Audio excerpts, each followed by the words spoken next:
राहुल और शालिनी की हाल ही में शादी हुई है।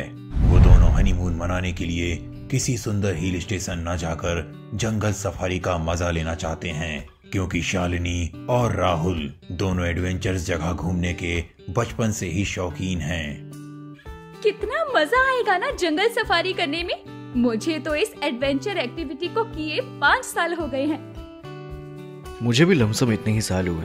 पिछले साल मेरा पूरा फोकस अपना करियर बनाने में ही था। सो ऑफिस से घर, घर से ऑफिस करने में ही कैसे 5 साल बीत गए पता ही नहीं चला। मजा तो आएगा बहुत ज्यादा।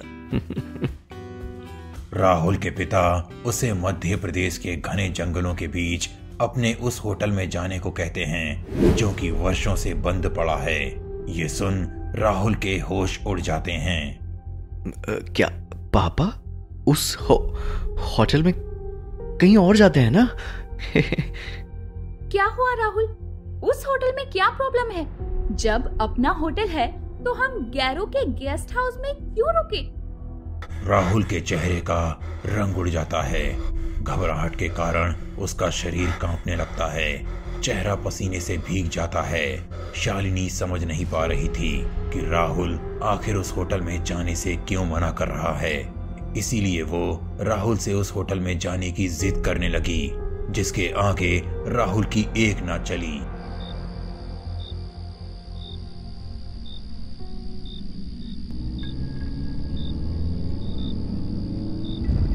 दोनों एक कार में हंसते गुनगुनाते होटल में पहुंचते हैं। राहुल जहां थोड़ा घबराया हुआ था, वहीं शालिनी उत्साह से भरी हुई थी और बच्चों के जैसे चहक रही थी। वर्षों से बंद उस होटल में मधुमक्खियों ने अपना छत्ता बना लिया था और मकड़ियों ने अपने जाले से सारा होटल भर दिया था।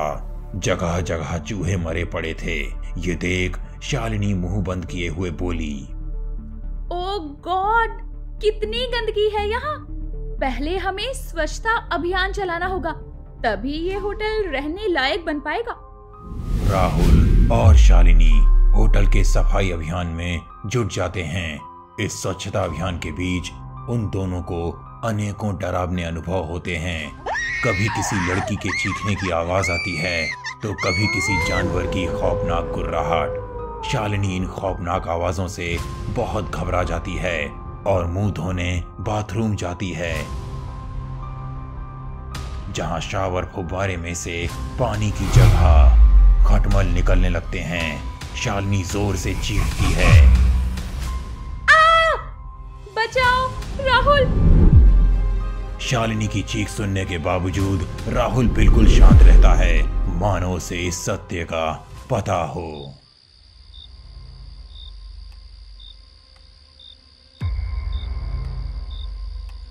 शाम तक होटल रहने योग्य हो गई थी। रात का समय था। आकाश से चांद गायब था, क्योंकि अमावस्या की रात थी। राहुल और शालिनी प्यार भरी नजरों से एक दूसरे को देखते हुए जैसे ही गले मिलने को होते हैं, शालिनी का चेहरा किसी खौफनाक स्त्री में बदलने लगता है, जिसका चेहरा आधा जला हुआ था और आंखें क्रोध के कारण लाल पड़ गई थी। राहुल भी एक भेड़िए में तब्दील होने लगा, जिसके नुकीले दांत और सुर्ख लाल रंग की आंखें उसे और भी भयानक बना देती हैं। वो जोर जोर से जंगली भेड़ियों की तरह गुर्रा रहा था।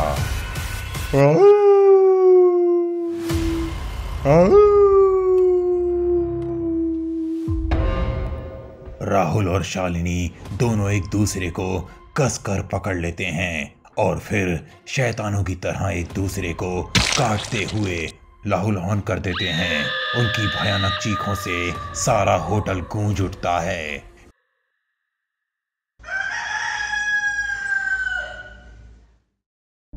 देखो ना राहुल, मेरे गर्दन पर किसी ने कितनी जोर से काटा है। वहाँ की चमड़ी ही उधड़ गई और लगातार खून बह रहा है।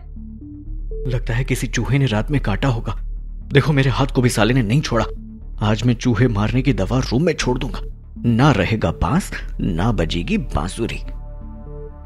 गहरी काली रात फिर दस्तक देती है और इस बार राहुल और शालिनी की खूनी रोमांटिक यात्रा और भी भयानक रूप में सामने आती है। अगले दिन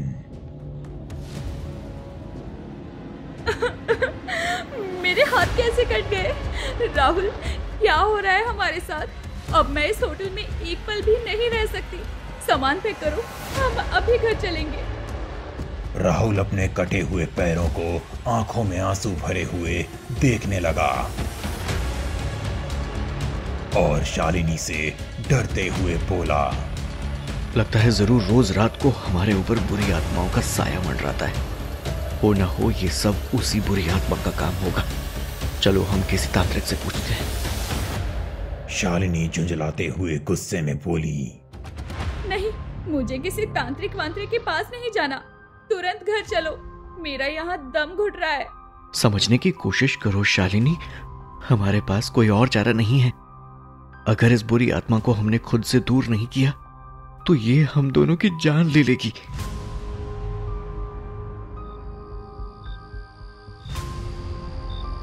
राहुल शालिनी एक तांत्रिक के पास जाते हैं। तांत्रिक उन दोनों की आंखों में ध्यान से देखता है और चीखते हुए बोलता है, अनर्थ हो गया, अनर्थ। क्या अनर्थ हो गया बाबा? उन दोनों दुश्मनों को इंसानी जिस्म मिल गया। अब वो अपना बदला जरूर लेंगे। आप कहना क्या चाहते हैं बाबा? साफ साफ कहिए। सुनो वत्स, तांत्रिक बोलने लगा।